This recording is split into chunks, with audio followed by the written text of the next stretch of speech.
Captain, incoming message. It was the dawn of the third age of mankind.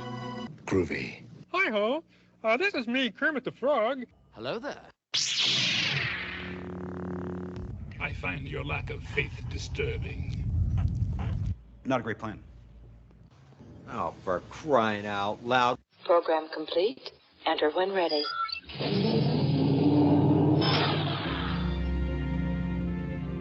Let's see what's out there. Engage.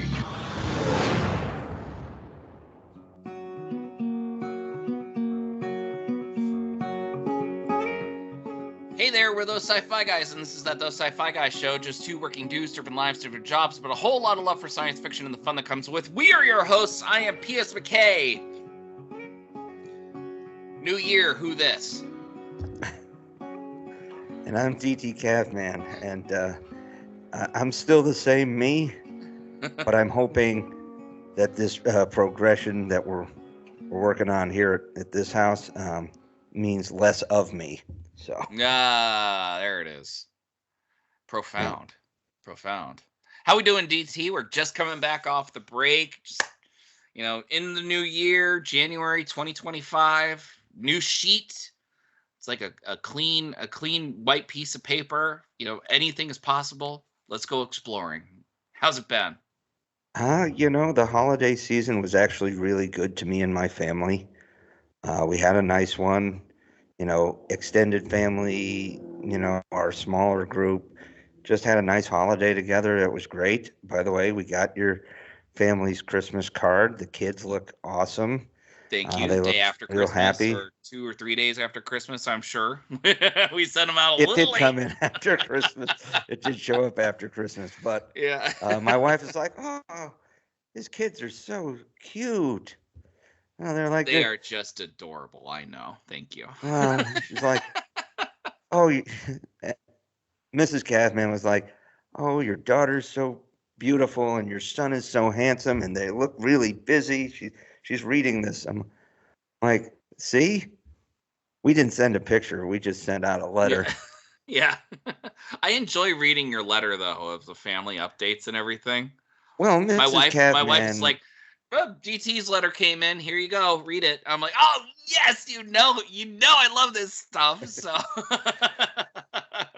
well, while I helped a bit with the editing process, 99% of it is all Mrs. Caveman. She mentioned the podcast, but she didn't mention me. So I'm just making a note of that. It's fine. It's fine.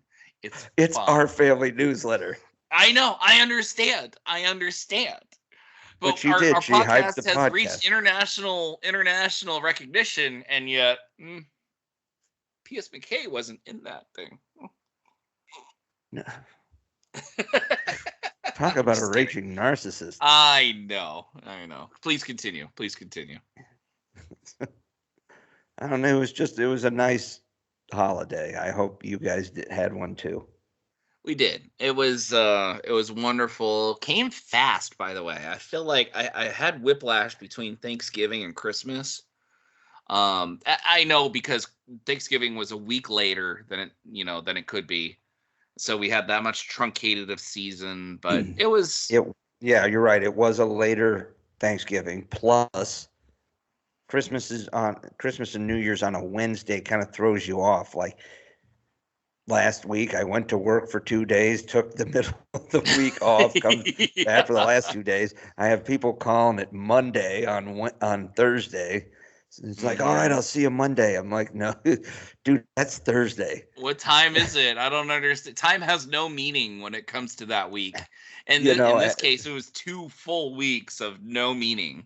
Like, yeah, a lot of people were off for parts of or the entire 2 weeks, which at times was helpful for my work and other times not. But I mean, I took the 2 days before Christmas off, so I had 5 days off, and I do a closeout email every night, like Monday closeout, Tuesday closeout. On Thursday, the 26th, I wrote Monday closeout. And my boss sends me an email, and he's like, really, Monday? Like, well, Yeah. it is my Yeah. first day back. We as a tradition, we stay at the in-laws on Christmas Eve, and then it's just nice to be able to read the night before Christmas with the kids, and then but they're older now. Like, I mean, my son's in high Sure. school, my daughter is in 6th grade, where girls are too cool to get to start doing that now. But she is a stickler for tradition, my daughter. So that being said, Good. we stay overnight at my in-laws, and then the next night we have dinner with some of her extended family, and it was nice to see them after not seeing them for a while. And then I'm just like, after dinner, I am hit with this overwhelming sense of fatigue. Like everything about the season just like went on me. And I'm like, I can't keep my it's 8 o'clock and I can't keep my eyes open. And I looked to my wife and I'm like, I think we need to stay one more night. Like, it's not unprecedented, but and by the way, I didn't drink too much. It wasn't one of those things, but it was just a thing where I'm like, I am so tired. I really just need The I holidays. can't handle going home and bringing all the stuff that the kids unwrapped and things like that. So The holidays are hard enough without all the stress and prep for it. Like, I got to at least go into Christmas Eve a bit more relaxed. I didn't have to, like, I'm not rushing home from work or something like that, or I having a couple of days off beforehand was good. It helped Mrs. Cavman. We both got to put aside really shitty ends of the week before Christmas. We both had really bad ends of the week. I'm so sorry for that. I laugh only because of the way you framed it, but I'm sorry. Yeah, no, That's hard. Yeah, but Christmas itself was nice. We went to my cousin's house Christmas Eve. Actually, and we did it in the afternoon, which was good because when you have a 2.5-year-old, you're kind of predicated on what are you going to do. We were there from 2 to 6. Now normally, like, it would be at somebody else's place and would be like start at 6 or something. But now we don't have to, and it was kind of equidistant between the two halves of the family. There's half of us who live down here in southern New England and half who live up North Shore and New Hampshire, and it made it easier that we actually have people who kind of live pseudo in between. So yeah, they got to host their first. My cousin's husband's Jewish, so his parents were there. Hanukkah, of course, started on the 25th. Hanukkah started that night. Did you guys the light day the before. menorah? Oh. No, they didn't. But our family has a tradition of forced family fun. Yeah. And it's a trivia Forced contest, and whoever wins, gets a question right, you get a lottery ticket. So it's scratch offs. So it's fun. And we had my aunt who runs it mixed in some more Hanukkah questions because of there being a more diverse crowd that year. Sure. And apparently they had a wonderful time. My I'm cousin-in-law's family. You love to hear that.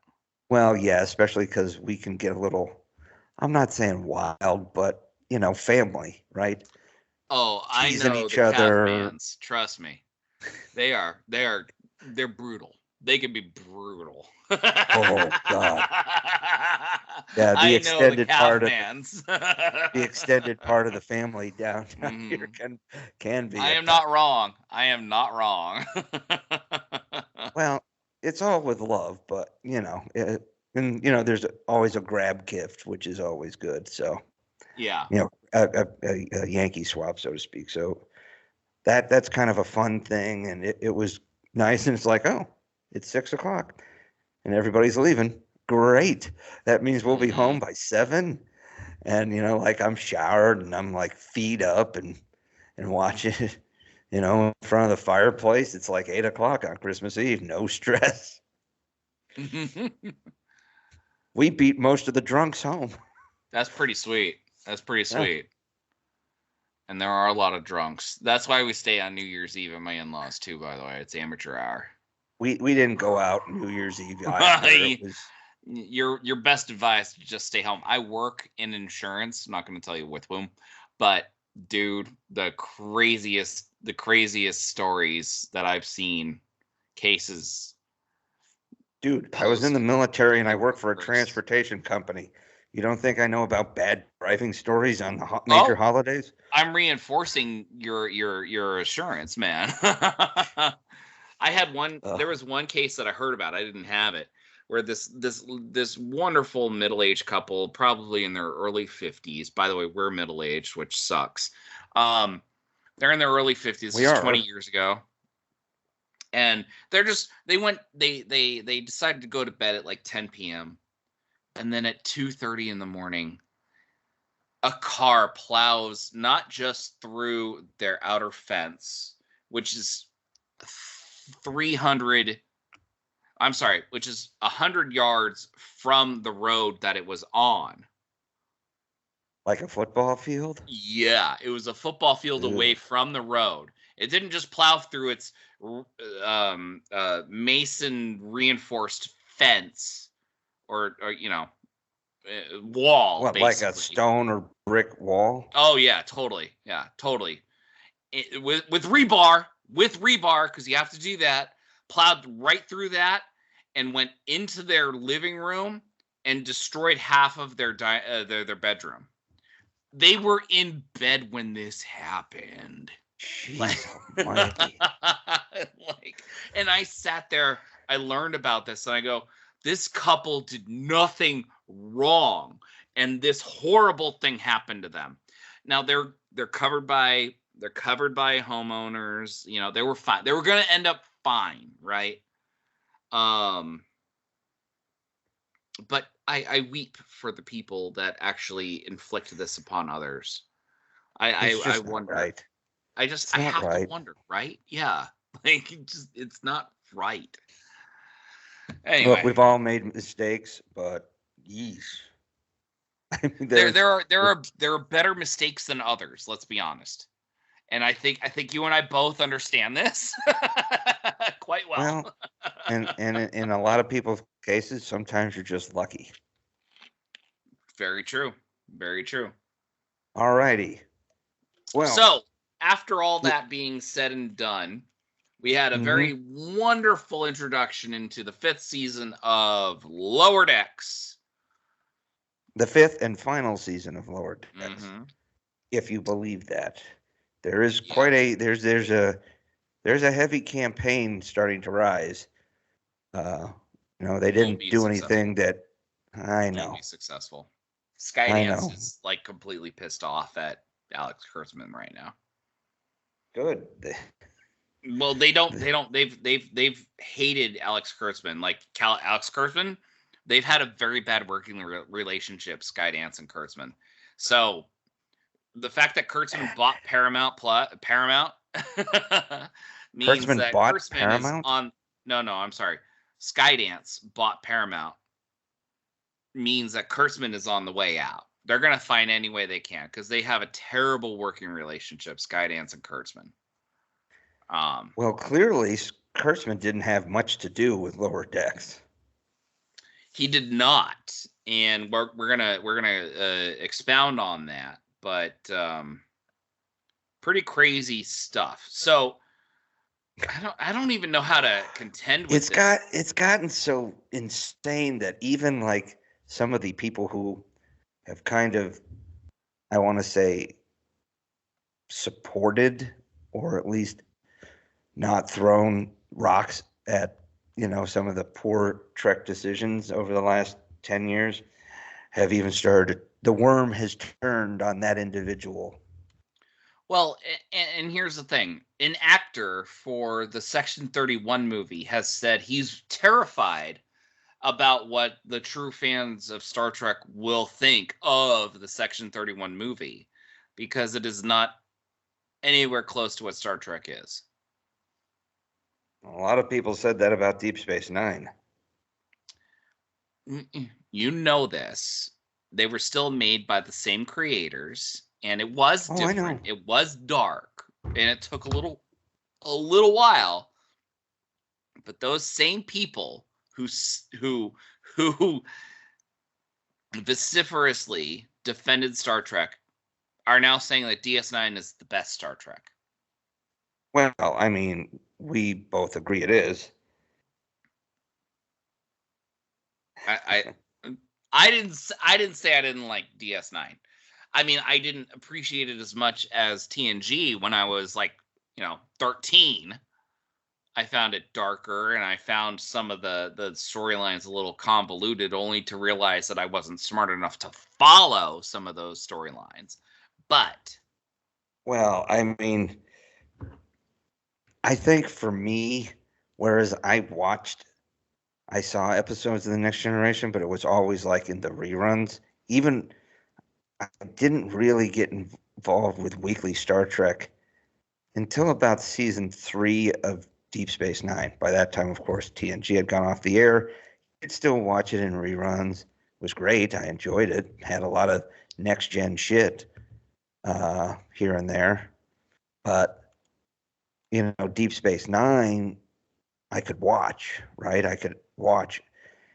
But I really didn't. I mean, and I tried. I watched, I think I watched The Search.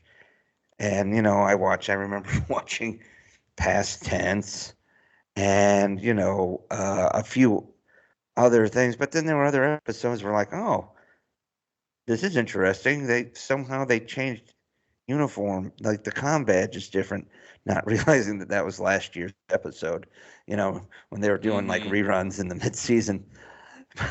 Like, oh, but I remember clearly we had just gone away for vacation, and Deep Space Nine used to go to into late June, 26 episodes at the time. Yeah. And you're watching it because sometimes it didn't get kicked off until almost October.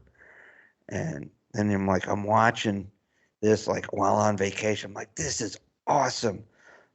Cisco's finally a captain, yay! And then I was hooked.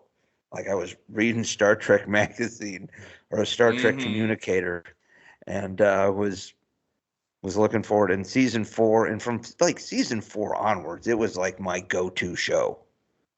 That was it. Oh yeah, totally. Yeah. I rewatched across all TV shows. I rewatched the pilot this past weekend, and then what was it? Oh, Saturday night, Sunday morning, I woke up at 1:30 and I just couldn't get back to sleep. So I watched the 6-episode arc of season 6, starting with season 5's finale. And I watched 7 episodes of DS9 until 6 a.m. And then I fell asleep. But my God, what a wonderful storytelling device. And they threw in Alexander, just randomly. They trying to prove himself because he was pissed off at his father for not thinking of him as basically a man, treating him as an afterthought. Alexander didn't really want to learn about being a warrior. He made that pretty clear through most of his time on the Enterprise. Not saying it makes Worf's poor parenting correct, but things change, right? Yep. And just so you know, when he shows up, Alexander, a lot. He's some people think he's about 8 years old, when he shows up. I feel he's probably closer to 10 or 11. So he shows up in 1997. Okay. And then the Kalar episode happens in 89. And I think she's killed in 90. And that's when we have Alexander. And who is already 3 years old, a 3-year-old height, 2-year-old height or something like that, right? Yeah. In 1990. So we already have addressed the fact that Klingons mature faster than humans. Humans. Right? And then 7 years later, he goes from a 3-year-old to a 17-year-old, 18-year-old. Like, I mean, I couldn't get past that actor's voice. Like, it didn't feel mature enough. I felt like he was in a stage of arrested development. Like, his voice was in mid-change. Yeah, I didn't like that. I think maybe that's why they went with it. I mean, I always felt that Kalar and Worf, who kind of they hinted at having pre-existing relationship. You know, in the first episode, in the emissary where she first shows up, and Right. later in reunion when she comes back. No, it was reunion, wasn't it? It was Wasn't that the reunion, episode? yeah. Mhm. So they do that, and my headspace is that Alexander was actually born before the emissary. I can get with that, but they made such a big deal that they had that mating instance in the holodeck where I don't know. And you know, Klingons are different than humans and everything, and stronger and faster, and you know, that kind of stuff. Yet in most scenes where there's like fight scenes, like when they attack Deep Space Nine and like Cisco's whooping Klingon ass, and it's just like so much for being bigger and stronger. Okay, let me add on to that for a second. You know how that the reputation of it literally is said by Wei Yun, never underestimate the powers of Federation engineers during that 6-episode sequence of season 6, right? Or the finale of season 5. Like, their shields are withstanding? That's impossible. Like it was Dukat who said it. Dukat said it. Something along the lines of I find it never wise to underestimate the Federation's engineering capabilities. Yeah, exactly. So I would say don't count out the idea of physical training that the Starfleet personnel have to endure when it comes to, even though a lot of those officers have pot bellies. I get it. It's such horseshit though when you watch like all the security guys who are literally like in all these episodes are like stuntmen, so they're always the fittest dudes on the cast. Yeah. And they're just getting like wiped out left and right, no matter what season or show it is. It's so true. It's so true. This is not a Deep Space Nine rewatch. I know. But there's a lot of these things that you play off of in Lower Decks. And Lower Decks, they kind of, I don't want to say like they went above and beyond, like they, you know, because they've had great appearances. What I liked is that even though it was the final season, they kept making progress with their character arcs. You know, you get Tendi back. She didn't just like show up at the end of the first episode. They at least let it bleed into the next episode. You know, they kind of made it a little more. And this is where a longer season would have been nice, like a 20 episode season. You could have Tendi gone for like 4 or 5 episodes, really make it work, you know. But you at least got somewhat of a commitment to that.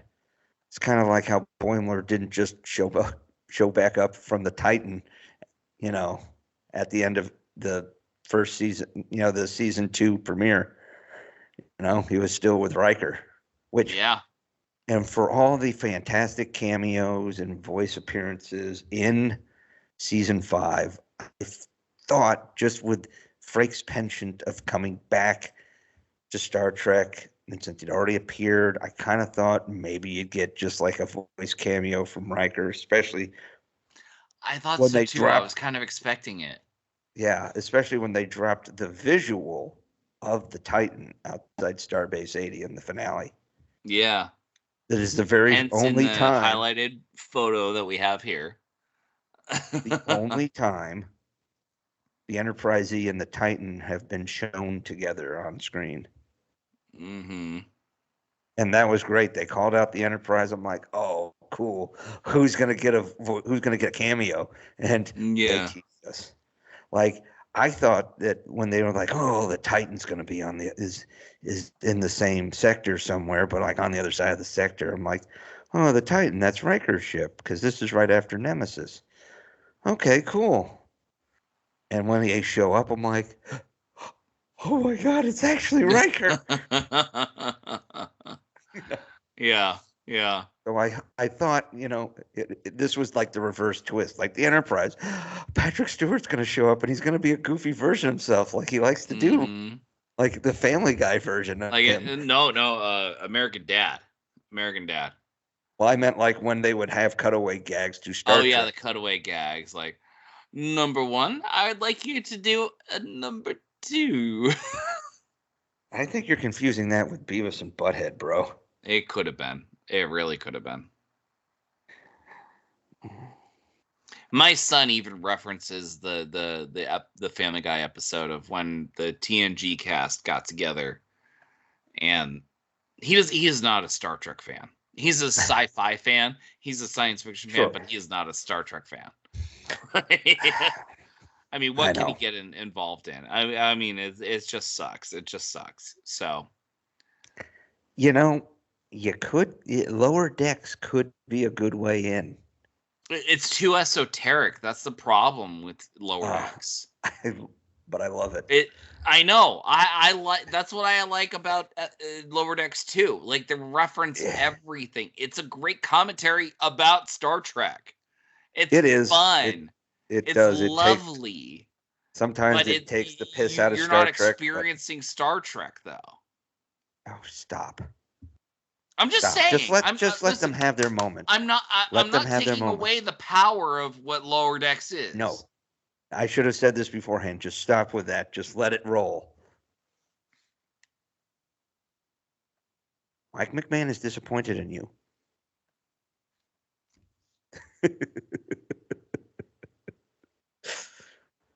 Continue.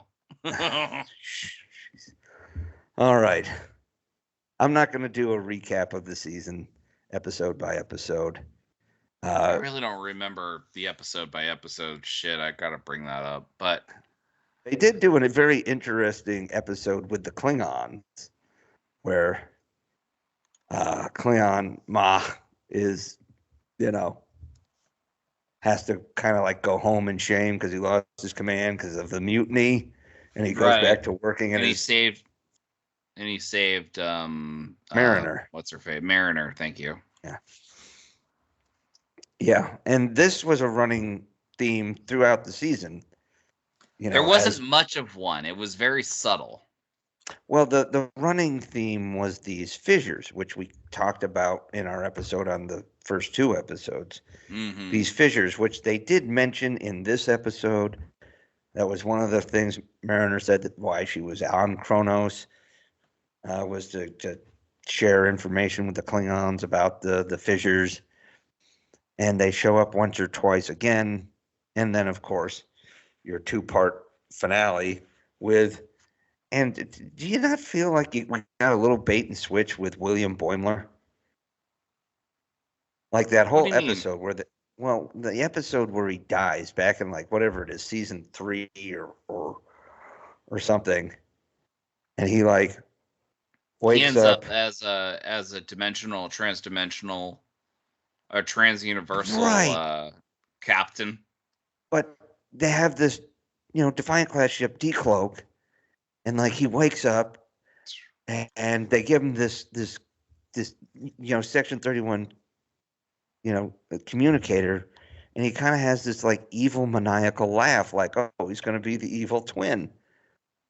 And then the next thing you know, he's saving the universe. Oh, you're right. I do understand that. You're right, and that's because they decided to cut it short.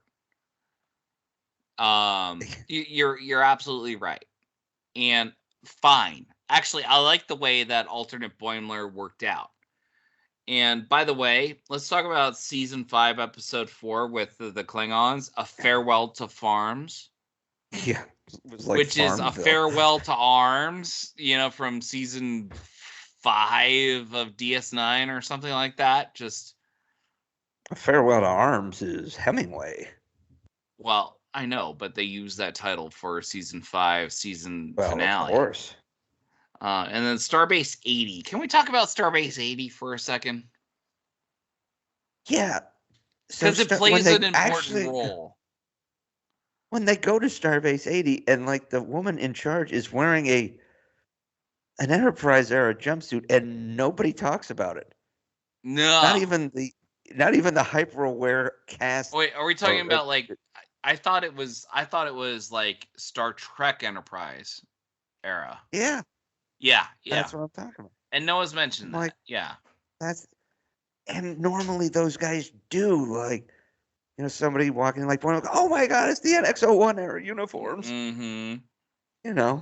Nothing, not a peep. It blew my mind.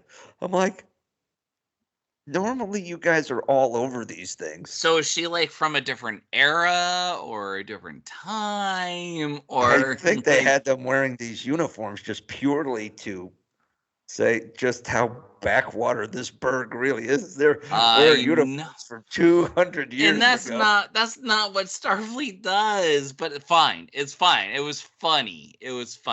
Well, it'd be like going cute. to a military base and they're walking around in tricorner hats. Okay, that'd be awesome. Well, you would wear that with you would have worn that with that shit with honor.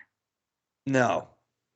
Remember, I would if I had to. Yeah, you would have if you had to. Yeah. The uniform I would have worn was the Union blue. With the Union blue and the tricorner hat. You would have been if you had your saber. The tricorner if hat. you had the goddamn saber. I would wear my Stetson. The Union blue, man. Wrong century. No, I'm talking about 18th century, man. Yeah. They're fine and all for the blue with the red piping and everything of the Continental Army. It was a sharp looking uniform, but that's not the period I liked the most. Like if I was stuck in a wooden stockade fort, in Union blue, now we're talking. It's just okay. Or at least we all know you would have been with the North in the Civil War. DT, you don't need to explain yourself. We all know this. What is your problem? I'm just saying, like the tricorner hat, man. I would have worn that shit with regale and looked upon everyone. That's because you have a triangular head. Yes. Peasants. That's what I would have done. You would have been wearing a red coat if you were doing that. I would not have. I'm just saying. Peasants? Yes, I would have. Well, the British, anyway. I would have looked upon my fellow Americans as of course, as wonderful resources to help and replenish the Republic. To birth the Republic. It still blows my mind that not one word was said about it, though. Nothing. No, you're right. Nothing was said about it. You're absolutely correct. And by the way, that was probably the weirdest episode. Everyone was turned into a zombie, basically. What was the ultimate explanation? Because I got it at the time, but I can't remember what it was now. Literal Starbase 80, the title of the episode, Starbase 80, includes both a question mark and an exclamation part. I know. And that's where Mariner was last stationed before she came to the Cerritos. No, that's where she was stationed when she got fired from the Cerritos. Wait, what? And then, before the show? Remember when she got fired from the Cerritos because everybody thought that she badmouthed? It was like episode 3 when they thought she badmouthed the Cerritos crew to the Federation reporter, and it turns out it was everybody else. No, I don't remember that. Because the way I digest episodes now is completely different from how it was in the 1990s. I don't watch episodes weekly, dude. I can't absorb them the same way. Well, just admit that I'm right, and I will tell you that's where she was. Please. She was on Deep You Space were asking Nine me a before question. I'm she was. answering you. She was on Deep Space Nine, and like 3 or 4 other starships before she got to the Cerritos. The Cerritos Okay. was like her last chance, and Cool. then she got fired from the Cerritos because they had a Federation reporter, from the Federation News Service. And everyone's like, don't let her talk to Mariner. And it turns out all the shit that they're saying is the shit that the reporter wrote down. And when they've got the video, and Mariner's the only one who's like, oh my God, this is the best ship. Captain Freeman's a great captain. And but they'd already given her the boot to Starbase 80 because they thought she tanked everything. And yeah. And then she like escaped Starbase 80 and went and hung out with the treasure hunter. And that's when they dropped that she worked for Admiral Picard, retrieving artifacts from museums and returning them to their original owners. I Oh, don't and- remember any of this. Oh, Oh, and that's by the fine. way, that moment where Picard is now an admiral, which is like this is like a year or maybe 2 after Nemesis. I think it's 5. Well, it's hard to tell because like they don't really It go by is. years, They really didn't. and and that made it a little strange because like I'd seen things where it's like it's only 2382 or whatever. I'm like, but it's been 5 seasons and they started in 2380, like a year after Nemesis. So what? All of this, the whole series took place over 2 years. I know, right? Yeah. I mean, okay. I mean, I guess it is better than them being ensigns for 5 years. But yeah, so what that means is in the season finale, when the Enterprise is there, who's the captain of the Enterprise? Mariner? No. Oh, If Picard. Picard's already an admiral, who's now captain of the Enterprise? Worf. We could have got Captain Worf, I know. captain of the know. Enterprise E. Yeah, and it wasn't his fault. That was not my fault. That was not his fault. I love how you and I both went to that same moment. That was not my fault. So there's, I just love how there's that Star Trek, particularly these old guys, when they finally got back together, are able to throw out these little jabs at each other, and it just feels so natural. I agree. Obviously, And I we can't take appreciate the that. Enterprise E. That was not my fault. And Like, they all look at him and he's like, that was not my fault. And he's a warrior with honor. And he's not gonna dismiss something that he was responsible for, by the way. So but he still was raised by humans, and this is his family. So I mean, it's almost like no. I know. It's I'm like just pointing out. it's like acting like a 15-year-old when you're around your old buddies again sometimes. It's like, oh yeah, well, you're an asshole. Oh yeah, well, you're an asshole. Let's get back to Starbase 80. Like, why was everything weird on Starbase 80? Let's see. The phenomenon was revealed by an anaphasic life form named Clem, who the Cerritos unknowingly picked up on a previous mission, unintentionally possessing them in a failed attempt to communicate. Having proven to be harmless, Clem is invited to remain at Starbase 80. Yeah, they had talked about, like at the beginning of the episode, I think they had talked about working with some, like coordinating with some energy beings or something like that. It felt very random. It was extremely random. It was almost like a Simpsons thing, like where the very beginning It really was. has absolutely nothing else, but turns out it did tie back to the beginning of the episode. Yeah, absolutely. It was weird. It was and it's super Clem. weird. It's like the Andorian named Jennifer. It's like, let's go ahead and pick the most, this most white bread, plain Earth names and subscribe, give them to aliens. Let's do that. Yeah. Fine. It's cool. And then of gods and angles, not angels, angles. I know. Every single one of them is a pun. Peace talks between warring civilizations. And then we literally have a crew member. And the cubes.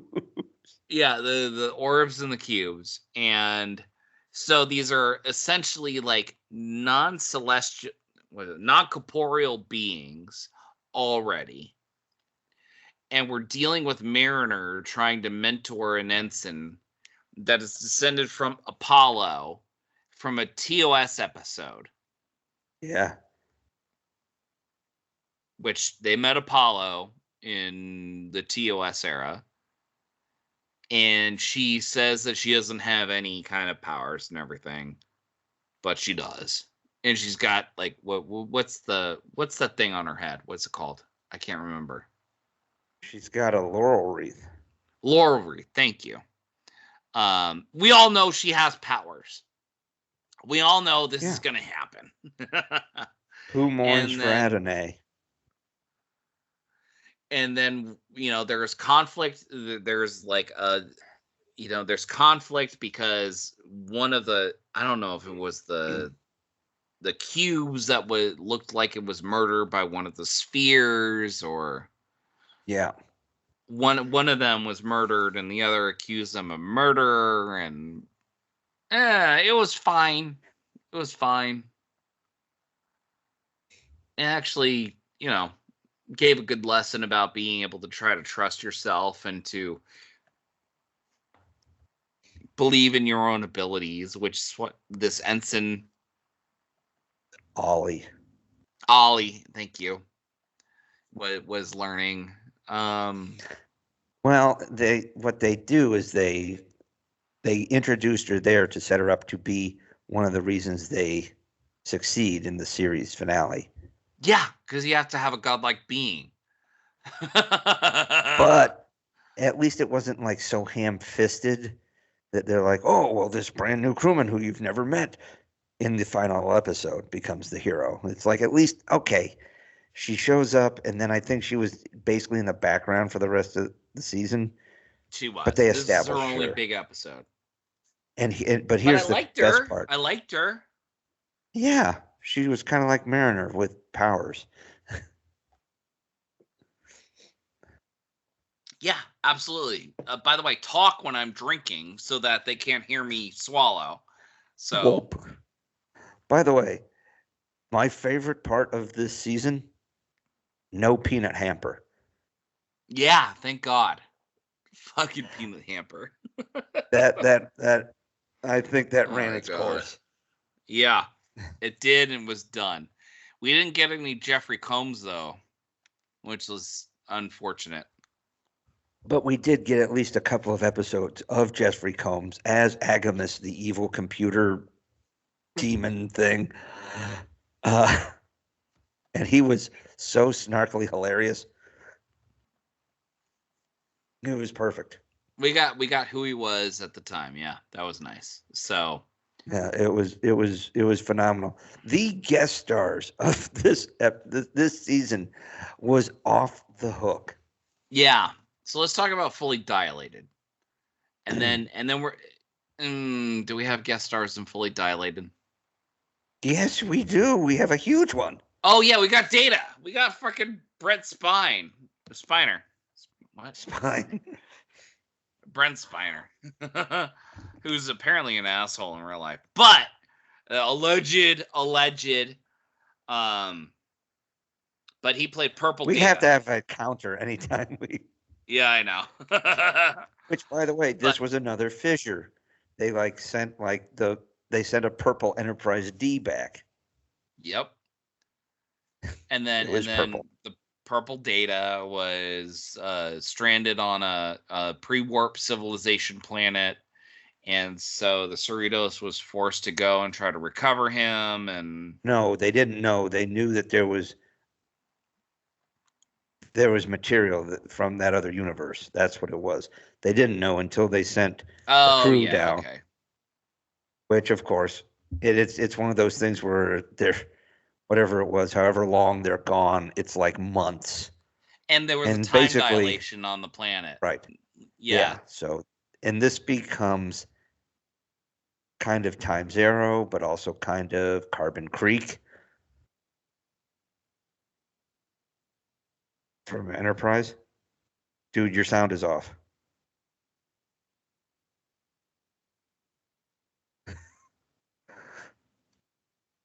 Anyway, this episode, Mariner, Talin, and Tendi. Oh, and by the way, Talindi and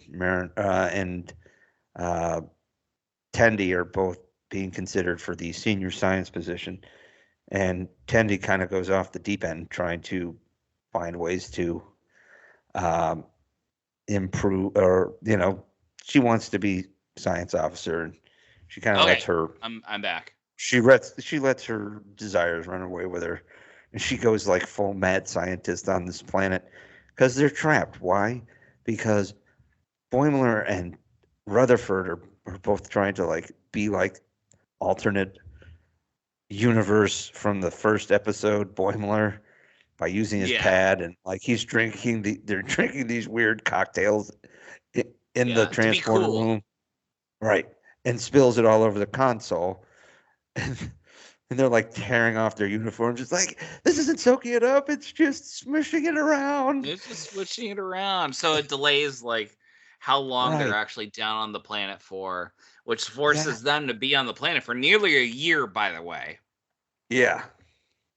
Again, that's a good very science reminiscent fiction story. of Carbon Creek. Right. It's a very good science fiction story. And literally with Boimler and what's his face, they experienced that within Rutherford for like 60 seconds. But in that 60 seconds, those women experienced a whole year. And pretty crazy. Pretty crazy, right? Like I like that. I like those things. That's a good story.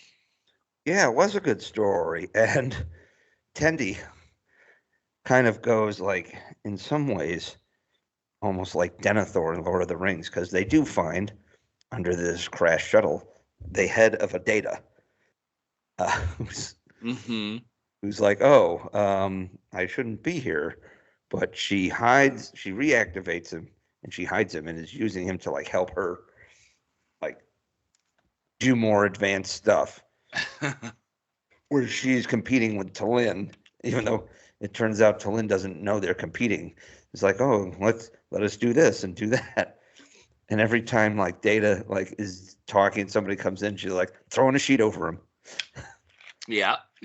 and Mariner's trying to like, I don't know, make friends out there, and keeps getting arrested because she keeps like knocking over all their like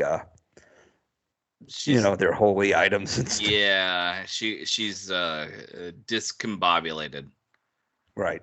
And of course, they're suspected as witches, and they almost get in trouble with the townspeople before they manage to get rescued. And Data gets returned to his home universe, head and all. And what is a strange habit, the captains of the Cerritos assign 2 people to fill 1 position. Talin and Tendi both becomes like co-senior science officers. And let me tell you, in the chain of a command, that does not compute. That it doesn't work. It doesn't work. Problems. Yeah, it does. Which, if we ever do get a Lower Decks season 6 or a movie or something, we won't. I guarantee you, that's okay. We will have. Hey, Mr. Negative, let me finish the statement. We're not gonna, but that's fine. Keep going. Quiet, you.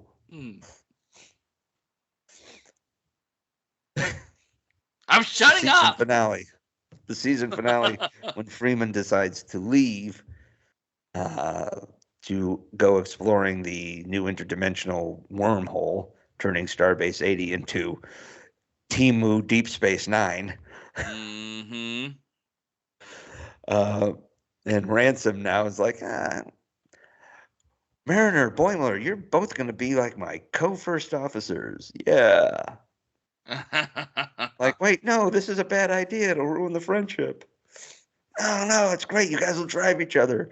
No, I see that things going very badly. Yep. Yeah.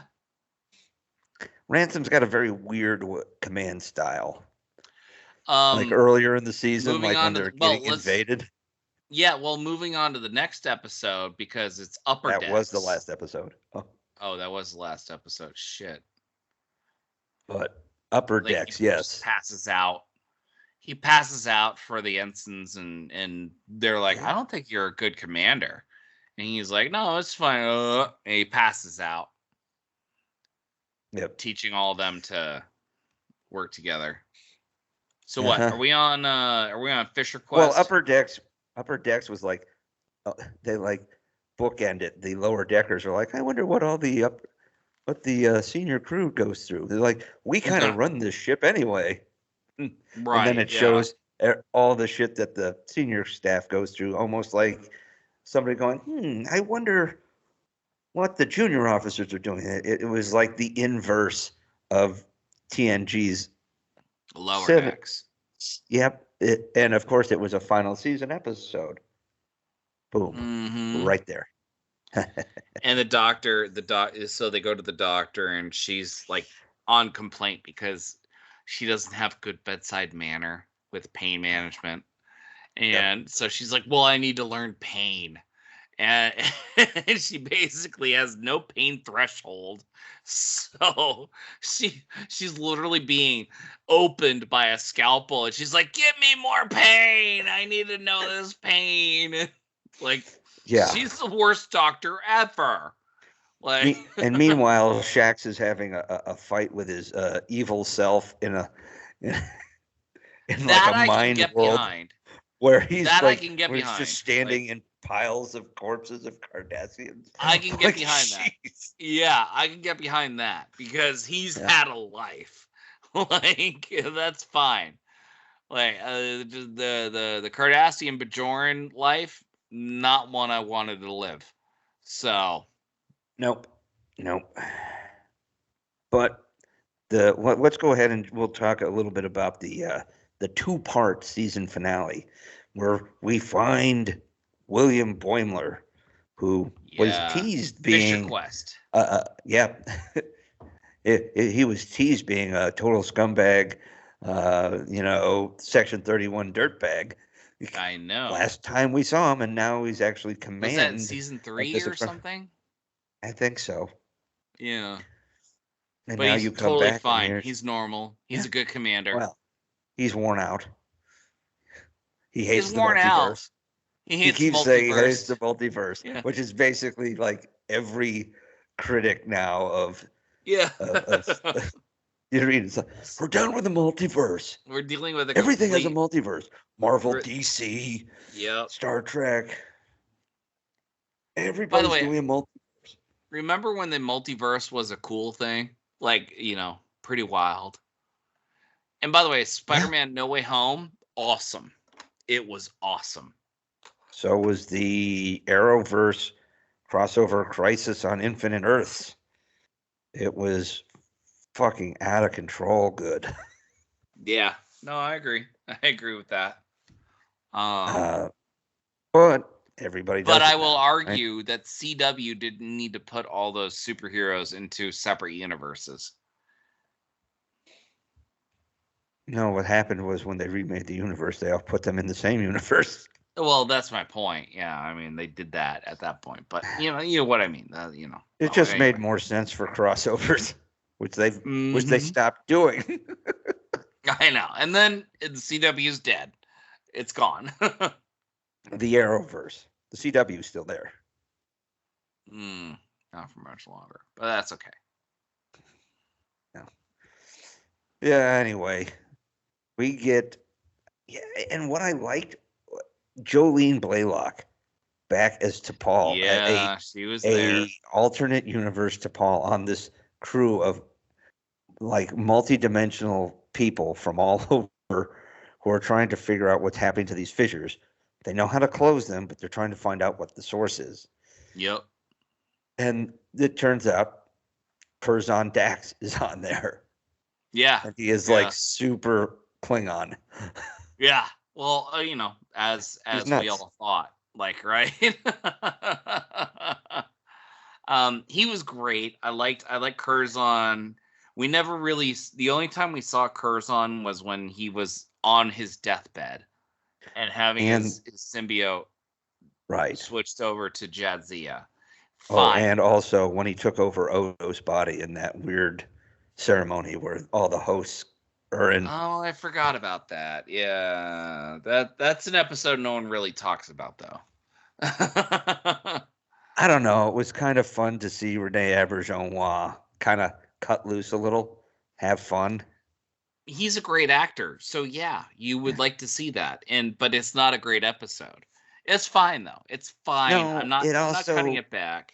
It also kind of walks back over what happened with Duran at the end of that episode when they discovered Duran and uncovered the memories, and she like accepts him, and now he's like psycho bad again. So yeah. I mean, he was at least very interesting in the episode of season 7 where Ezri kind of talks to him to help her find the murderer.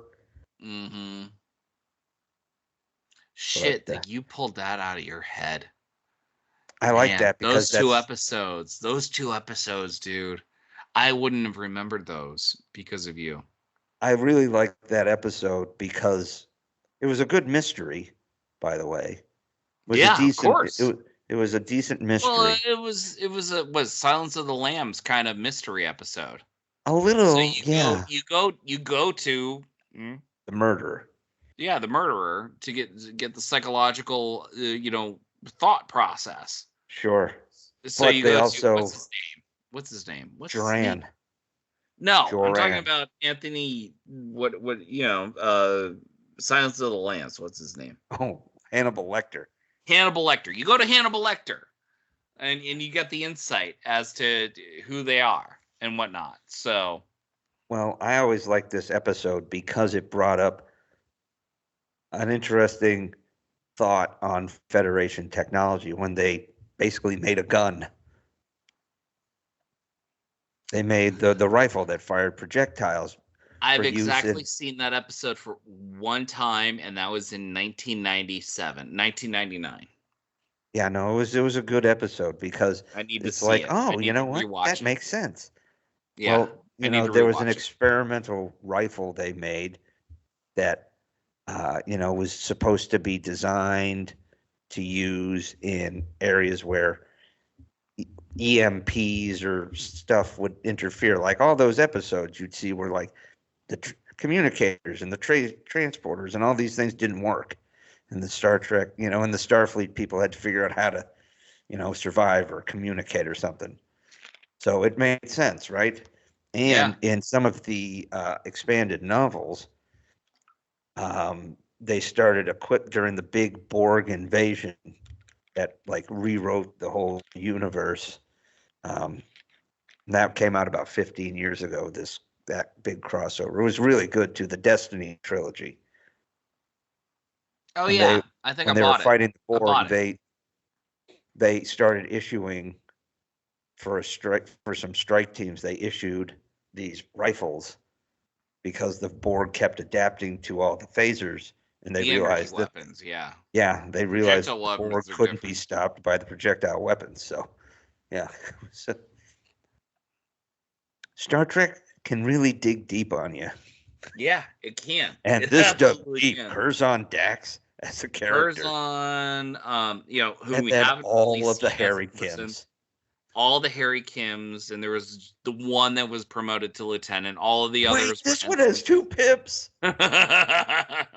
There's an entire room filled with Harry Kims. It's like really most of our crew is Harry Kims, which was so funny. And they had Garrett Wang back, and Jolene Blaylock was back, And then when they find out who is responsible for the fissures, it's Alfre Woodard. Yeah. From And First she's Contact. flying the one of the first, not a first contact ship, but an older ship that is exploring the multiverse, not space itself. Right. Because they want to learn what's more exciting than learning about the different depths of humanity, which is actually kind of a neat take. I thought that was actually very unique, and I like that. And I liked Mariner, who was an engineer. Right. That was brought in. They did find an alternate Mariner. They found an alternate Mariner, and Mariner was asking Alfre Woodard, or what's her name? Lily Sloan. Mariner was asking Lily about, development and whatnot, and I liked it. It was charming. They also had the whole reference to the DS9 What We Leave Behind episode of Garak playing Garak, the guy playing Garak, what's his name? Andrew Robinson saying, "Well, I played the role of Garak as Garak wanted to fuck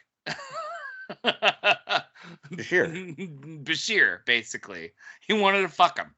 So, and by the way, I saw the second episode of DS9 the first time that Garak meets Bashir, and I'm sitting there going, "Oh, he totally wants to fuck him."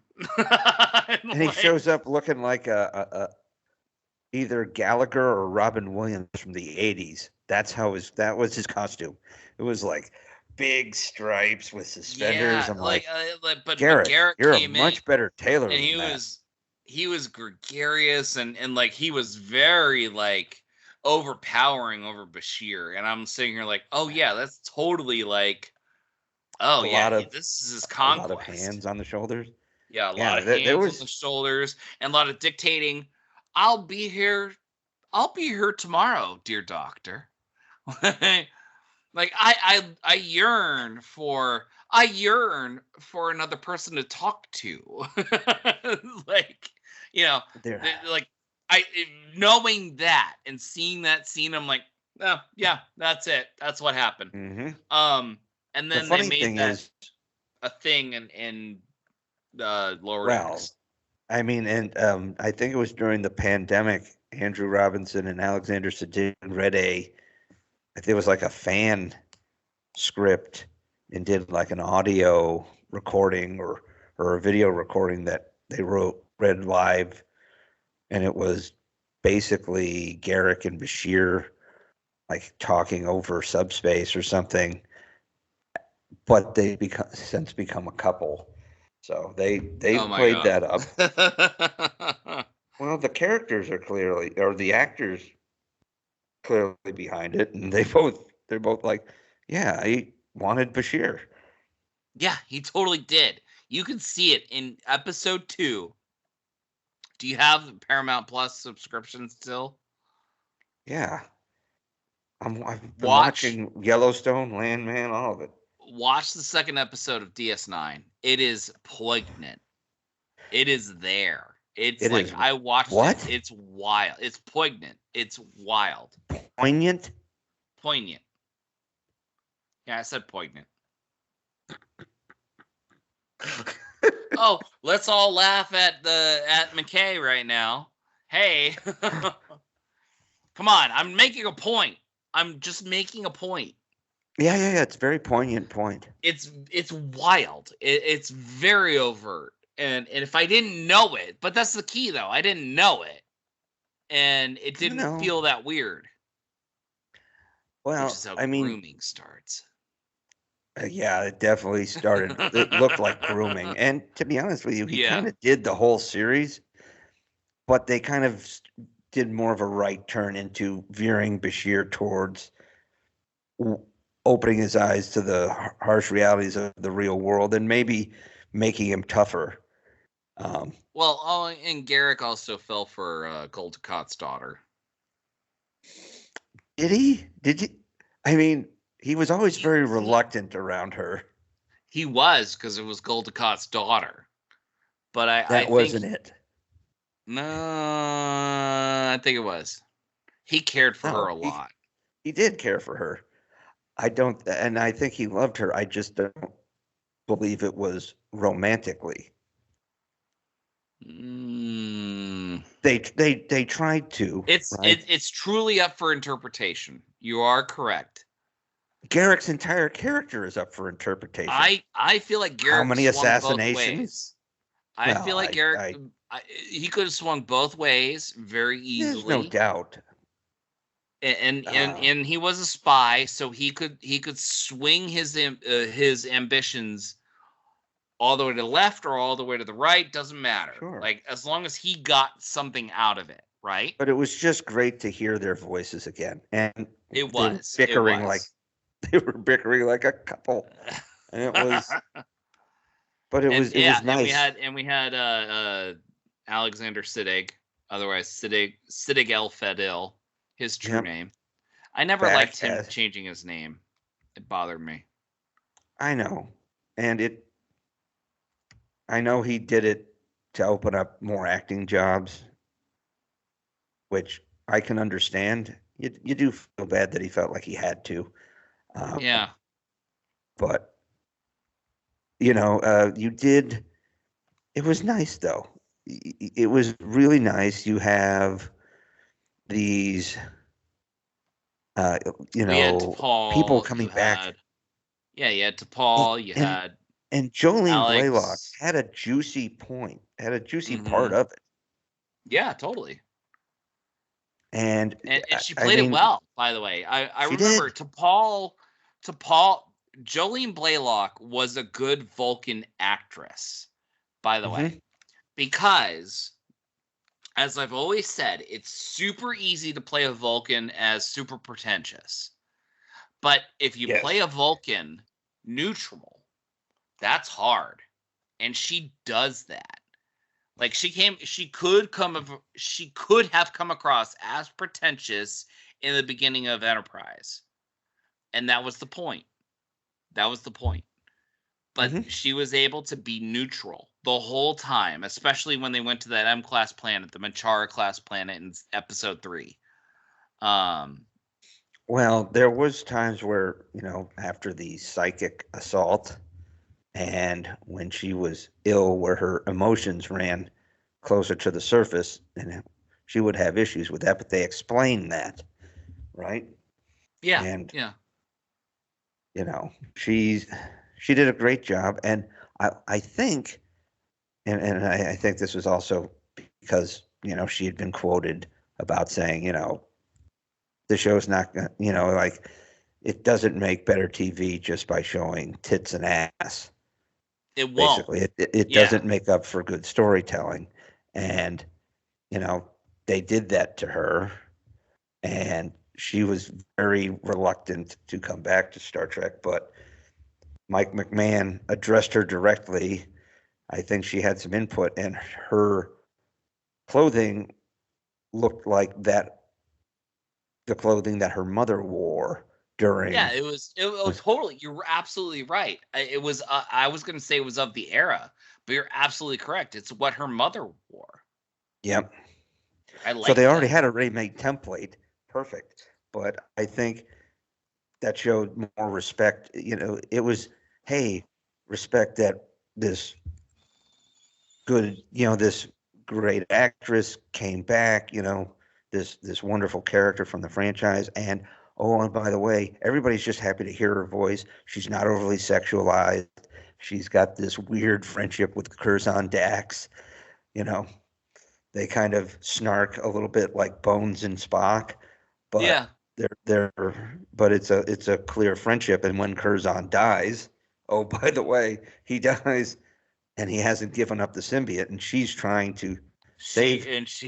She mind melts with the symbiont. Yeah. Symbiont dies, but she saves all the memories. I was thinking that is such a stretch, but there is nothing in Universal lore that prevents that from happening.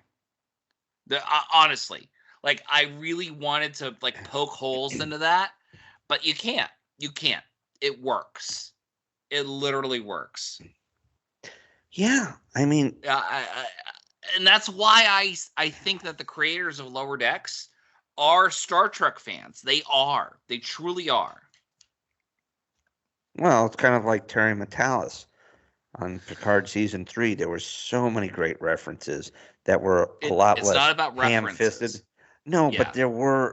but it made sense for the I situation. cut you off. You're right. I cut you off. You're right. Now, just because there's references, I mean, yeah, the statue of Rachel Garrett, that was a bit more of just an Easter egg for Easter egg's sake, but it was still nice for a character that kind of gets shuffled down in the annals of the Enterprise. But then you also have, allusions of Odo, and that's how Worf finds out about the changeling threat. That's good, right? That ties everything together because Odo went back to the link.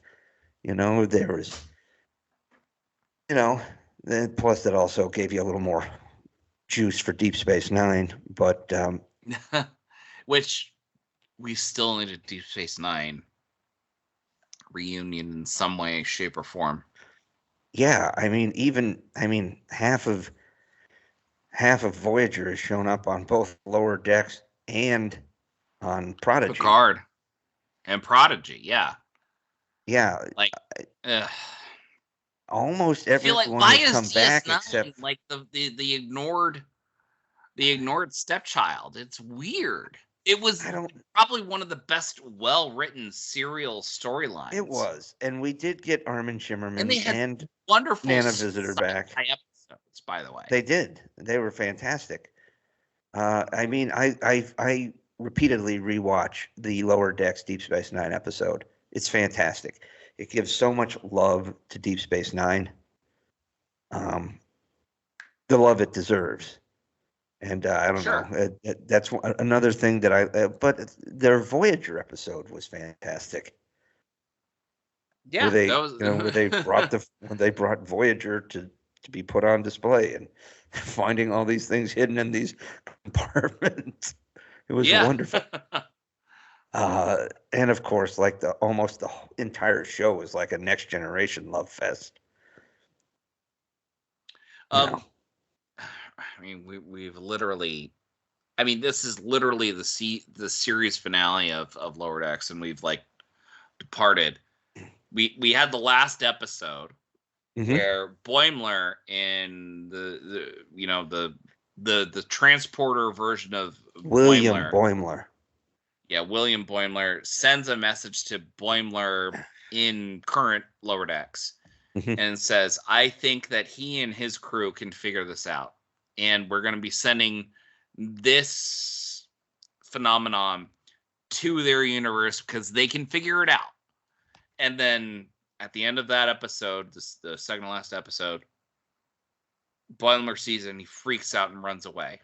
Like, okay, fine. We're all gonna die. We're all gonna die. And that was funny. And then the last episode happens, and we see Boimler share this info. He freaks out and then shares the info, and they all work really hard. And there's the Schrodinger's field, the S field that they called it, because anything is possible inside until you actually look at it.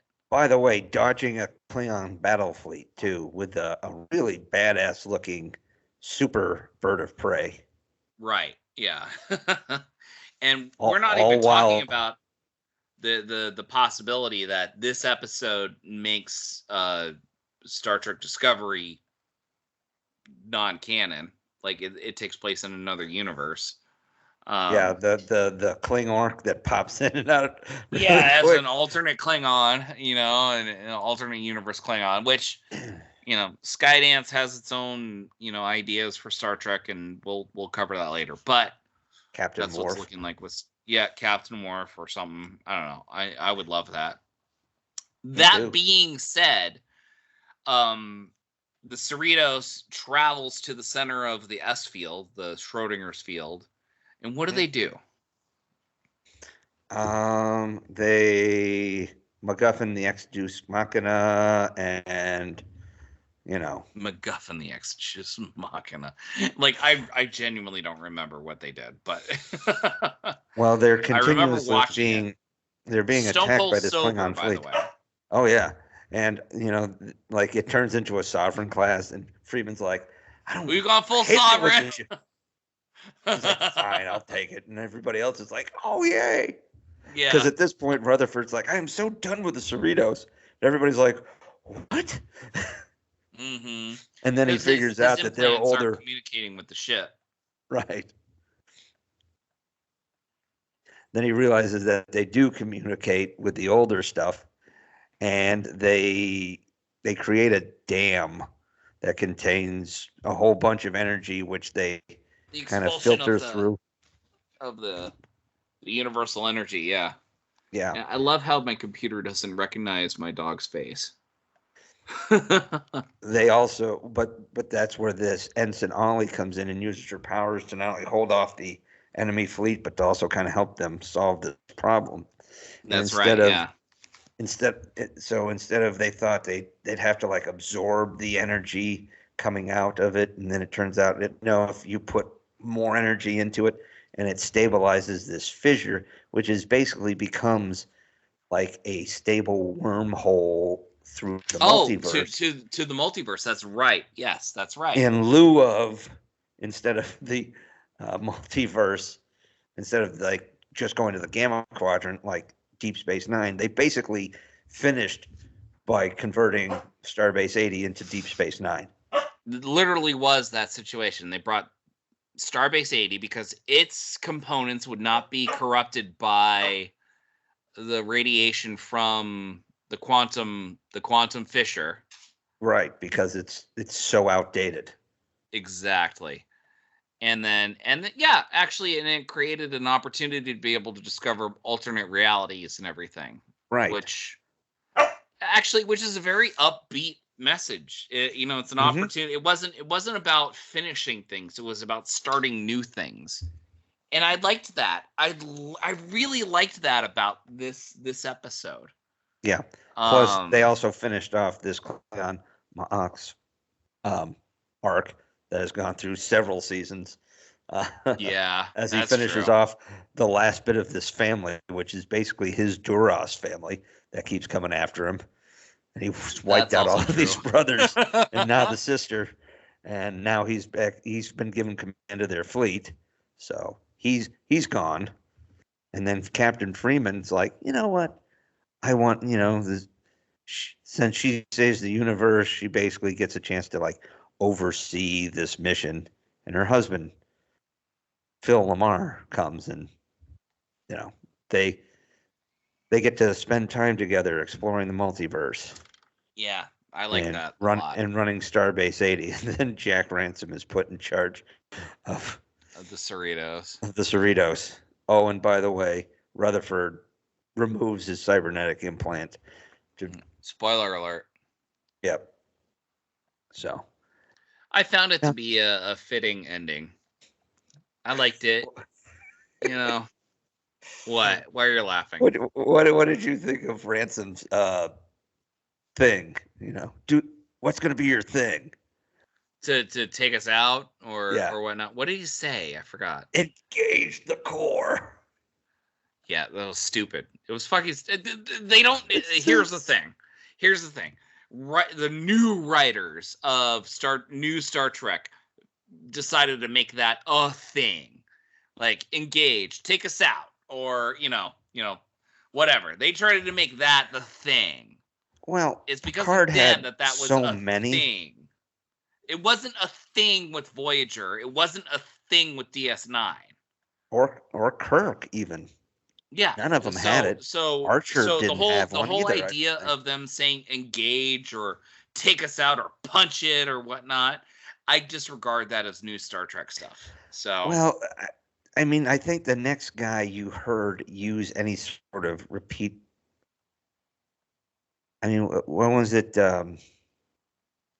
Was it Kelvin Pike who used like punch it or something like that?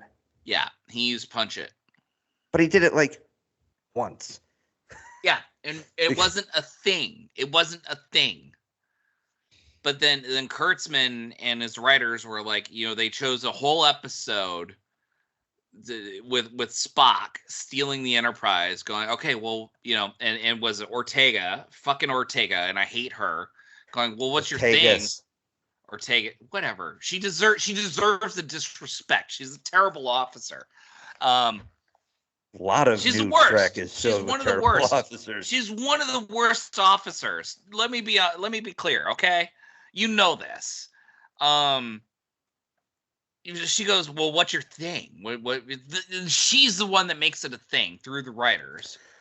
And well, it's like, they did it. No, they kind of did it at the end of Picard. They did only after, but that was, didn't I don't know. Picard come after season 2? Maybe, but it was also a little tongue in cheek. It was like Chris Evans not getting to say Avengers Assemble at the end of Age of Ultron. Yeah, it just kind of like cut out. I kind of enjoyed that more because it's tongue in cheek. Well, I'm fine with that. That's fine. But when they openly say, well, make it your thing, you're going to run out of how many different ways to say engage. Well, don't forget, there was an entire episode of Discovery when Saru took over in season 3, where he's like running down like all of these different things. He's like, well, Captain Pike used this. So it started even before Ortega. Was it season 1? It was season 3. It was probably season 3, yeah. Because I remember, there was like a shot of the computer screen saying Captain Archer. Yeah.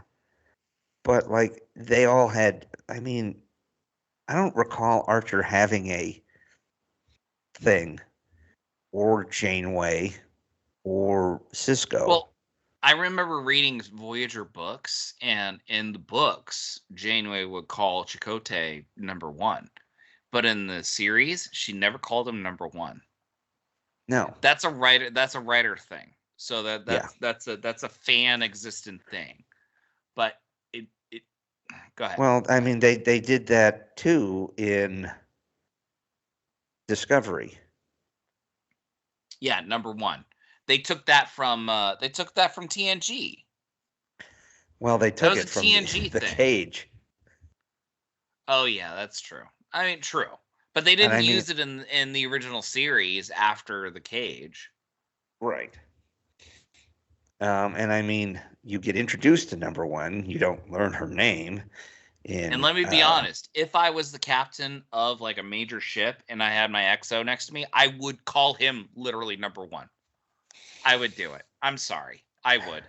I know that the crew would disrespect me. I know that they would think less of me until I prove myself.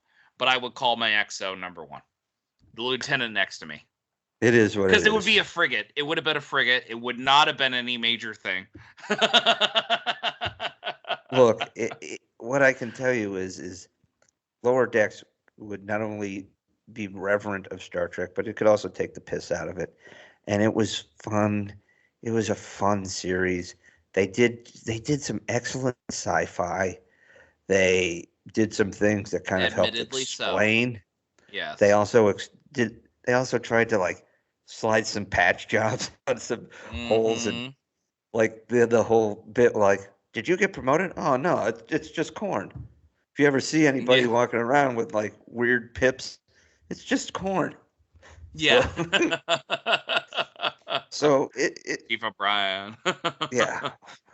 Brian, that he was the yo-yo. But it was fantastic. I mean, for me, I would look forward to watching it because it made me feel good, right? I mean, I admit I had to struggle to get through Mariner's bullshit in the first season. Particularly the first half of the first season, where I'm like, oh my God, why is she still in uniform? But after a while, they didn't let the character stagnate. She grew. She helped Boimler kind of pull the stick out of his ass. And that was the thing. They actually had an end game with her growth, right? And that was nice. It was nice to see. Like at the very beginning, it was exactly as you described.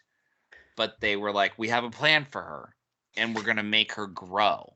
Well, she kind of was like Ahsoka. If you ever watched the original Clone Wars movie, Yeah. Ahsoka No, I was haven't. kind I of mean, that annoying. was a boring movie. She I- was annoying. I fell asleep like 20 And minutes in, in the and I'm not gonna watch it. in like the first season, she was also kind of, but again, she's like a Hello, Sky tween. Guy. Yeah, after they got into like the second or probably third season, that kind of went away. Snips mostly went away. Artui definitely went away. Oh my Snips God, never needed to go away, by the way. I think that was. it I like was, that. but they used it less and less. I agree. It's fine. I'm not. But It's it fine. also, for me, it showed growth with both of them. Yes. So I mean, that's what happens with Mariner. Okay, they all grow, and to be honest with you, I liked the addition of Talin too. They From the did a third great season, job. right? Or fourth season? She We were came on introduced to her board in the third season. we were introduced to her in like the second season in that lower decks episode where everybody was Yeah. on lower decks, like the Klingons, But the then she Vulcans, went the to Romulans. the Vulcan ship in season 3, right? Well, she didn't show back up until the end of season 3, I think. Yeah. So she like It doesn't disappeared matter. for a It doesn't year, matter. I'm sorry. I'm distracting but us, she but was in season I 4 liked and her. I 5 liked as a her a pretty lot. She regular was great. character, and yes, I am Vulcan as whatever it was, Vulcan as fuck. Wasn't that it? Like when Mariner's trying to convince her that, hey, you're like the most Vulcan I know. It's Yeah. like when she like reiterates all these things. It was a it also helped the crew not, the formula not get too stagnant, but it didn't feel ham-fisted Yeah. Yeah. because by I the agree. time she came on, she had made one decent episode appearance and then like the tail end of another episode. And then, okay, we kind of understand who she is. It changes the dynamic a little, but it beefs it up. And, uh, the bridge crew, got turned into, more well-rounded characters. I always love Shax. Shax is great. Shax might be my favorite non-member of the lower decks team Yeah. Agreed. because Agreed. he can be very, eject the warp core, or come here, baby bear. It's like opposite ends of the spectrum. Mm-hmm. And And you're here right. you go. Love- Oh, damn it. When you get to Computer needs hell, to. My tell the computer needs power race that Shax said shit. it. Well, yeah, you just quoted it as it played with no sound whatsoever, son of a bitch. When you get to hell, tell the power race that Jack sent you. One, that's a great line. It is perfect for a Bajoran. Mhm. And he's got this maniacal grin, like this is the happiest day of my life, as he's literally getting blown up, as he's got Oh like yeah. one Packlet in a headlock and punching another one. Yup. It's hilarious. And then of course, when he finally gets a chance to eject the warp core, and everybody's like he's finishing a marathon after like, surviving cancer, and they're all waving him on. Ooh, you go, Shax. Oh my god. I mean, Oh, to me, it goodness. has one of the greatest Star Trek moments in the last 10 years. That first Is season. the Titan's arrival. Yeah, Okay. I mean, absolutely. that set the stage for great appearances by, additionally, you get Riker and Troy in that one, but you get Robert Duncan McNeil as both of his Star Trek characters, Tom Paris and Nick Locarno. That was a Yep. neat Easter egg. You get like random that. people coming back, like um, Ensign Gomez back as a captain from all the way back in season 2 of TNG. Mhm. You get people who had been great character actors in the next or in in the Berman era, like I gotta keep calling him Red Foreman. Mm-hmm. Oh shit! I know his name. It's drawing a blank. Ah, crap.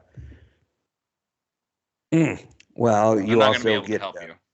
J.G. Hertzler comes back, and of course Jeffrey Combs. By the way, J.G. Hertzler was the Vulcan captain in the pilot episode of DS9. Yes, he I was. didn't realize that until when I couldn't sleep between 1:30 and 6 a.m. Kurtwood That Smith. was pretty crazy. Yeah, Kurtwood Smith. How could you? Kurtwood Smith. That's a pretty unique name, Kurtwood Yeah. Smith. Yeah, great actor.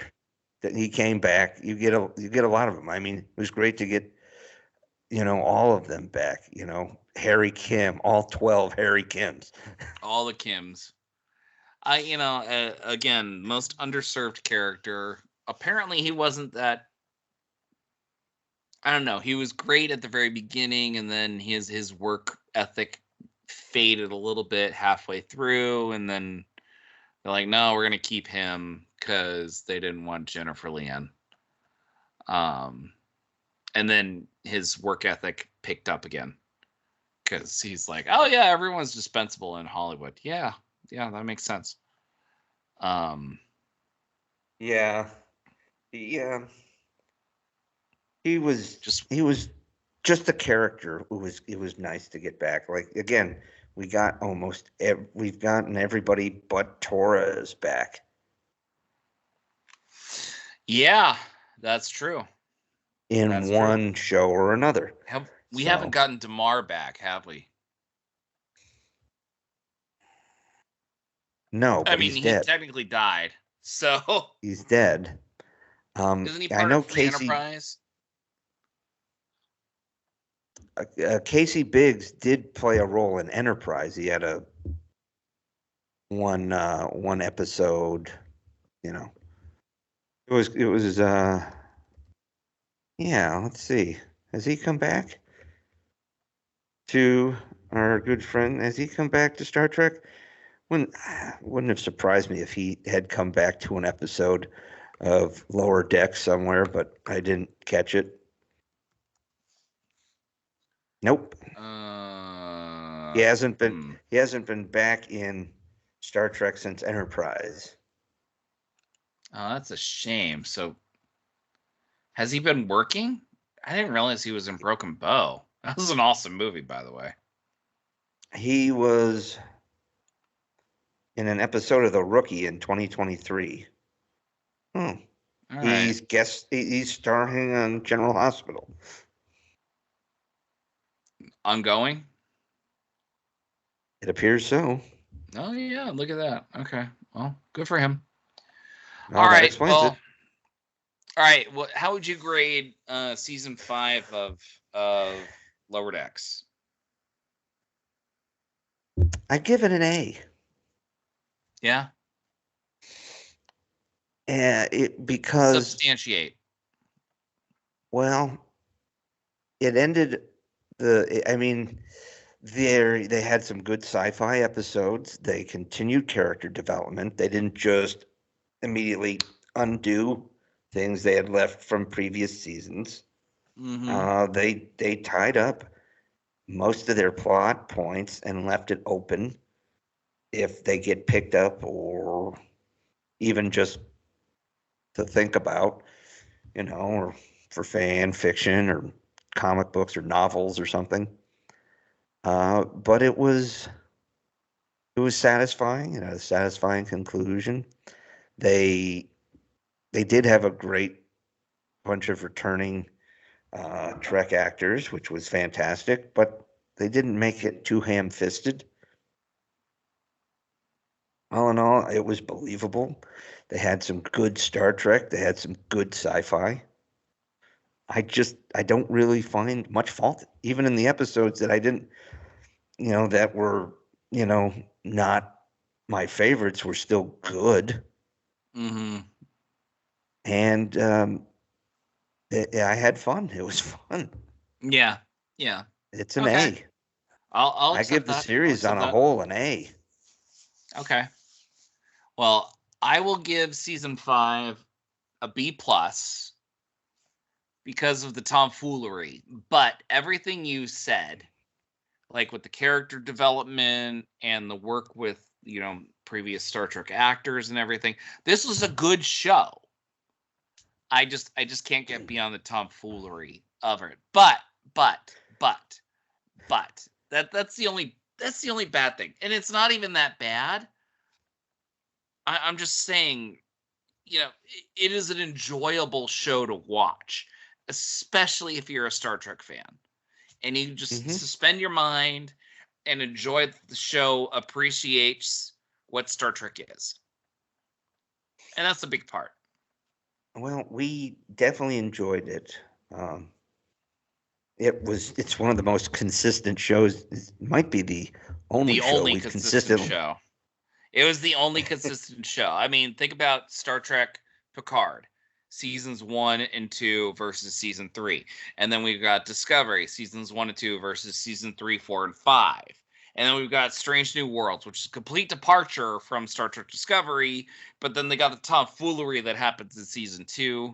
Like, no Star Trek is consistent more than Lower Decks. Right. And I guess Prodigy is pretty consistent from what I'm told. I think I'm going to start watching it. I've heard a lot of good things. Like I said, I watched the pilot. It was solid. I think I'm going to watch it. I won't stop you. Try. Please, let me try to stop you. Well, right. I just don't want to. I don't want to watch it. But if you want to do an episode where you want to do a review of Prodigy, even though I haven't seen it, I'm fine with that. Well, we'll see. We'll get there.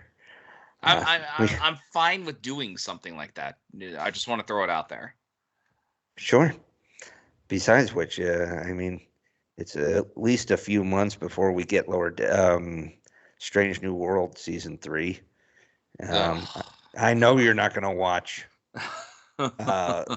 Section 31 here in a couple I weeks. almost want to watch. Okay, so all the rumors are that Michelle Yeoh is terrified about this movie because she's worried that's going to set her career back.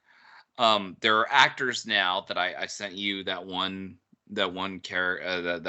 article saying that he's worried that Star Trek fans are not going to get what they want through this movie, Section 31. And like, there are rumors that Skydance is using this as their be-all, end-all to destroy Kurtzman's control over Star Trek. Which would be good. It sounds like Sunday yesterday for the Patriots. I know. The Patriots defeated themselves. That's their thing, right? So, yeah. That being said, I'm almost inclined to actually renew my Paramount Plus thing to watch Section 31 so we could have not a good episode, but a hate-filled episode of all things that are wrong about Section 31. I am this close. January. I am this close. It was Avatar, wasn't it? We did it with Avatar. Like, we did a hate-filled episode on Avatar. And I still don't know anyone who's watched Avatar 2, by the way. Have you? Have you seen it? Anyone? Anyone? I haven't. Anyone? Anytime I've kicked the idea around, I'm like, oh, a rerun of something I've already seen 6 times is on. Yeah. I don't want to see Avatar 2. I don't know anyone in my life who has seen Avatar 2. Section 31, apparently it's only an hour. And it's one of those like discombobulated, rewritten pilot episodes that is supposed to be a movie now. So it's bad. An hour-long movie. We used to call them episodes. I know. That's my point. So, all right. I'm gonna make the commitment right now. Are you willing to do a hate-filled episode on Section 31? Because I'll renew my episode. I'll renew my subscription. Yeah, I was gonna watch Okay. it anyway. It's gonna be awesome. It's gonna be great. There's gonna be so much drunkenness. I'm gonna hate this episode so much. Mm-hmm. It's gonna be the worst. Oh god dang. Anyway, so on that note, everybody. Now, where's my freaking mouse? Here we go. On that note, everybody. Oh, you can't hear shit. On that note,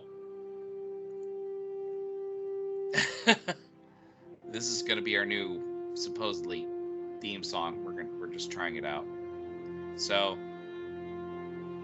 we are the Sci-Fi Guys. I am PS McKay. Thank you so much. We're entering into a new year, and thank you for joining us. So long, everybody. And it's out there. And I'm DT Caveman. Happy New Year, and I'll see you on the high ground.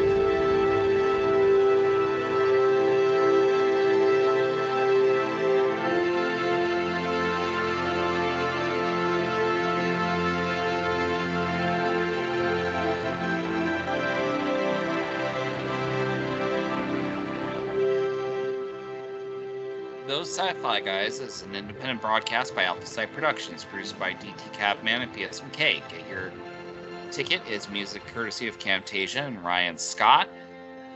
Free Epic and Fantasy for Tomorrow is by Sav FK Music. For more information on upcoming episodes, follow PS McKay on X at PS McKay or go to thosesci-fi-guys.com for past episode information. You can find us on Spotify, so head on over there for our latest episodes. And don't worry, you can still find us on Apple. We are also live on Rumble. You can find us on YouTube with live video podcasts and Facebook. Be sure to leave a like and a comment and let us know how we're doing.